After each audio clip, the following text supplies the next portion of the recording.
Israel decided to set up permanent institutional structures to control how Americans would think about the Middle East. In 1983, Israel launched the Hasbara Project, the aim of which was to ensure good press in the U.S. media.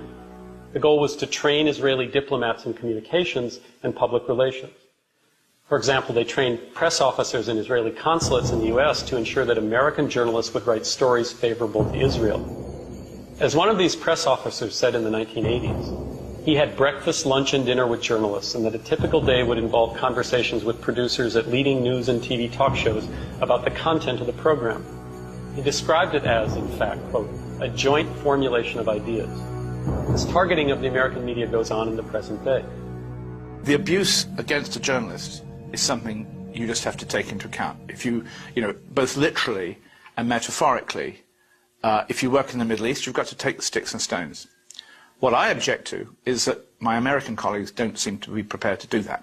And even in Israel itself, you can find the main daily newspapers, like Haaretz, for example, provides coverage on the ground and analysis, some of which has views on the conflict that that would be almost beyond the pale for an American journalist, say at the New York Times, to write.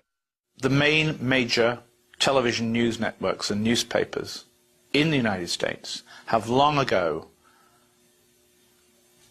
got their fear to be supreme over their duties as journalists. They are not monitoring the centers of power when it comes to the relationship between America and the Middle East, Israel and America and the Arabs and the Palestinians. They will not ask the right questions, they will not report it using the correct words, they will not confront the reality, and they've given up. And I think once you acquire fear, it's very difficult to get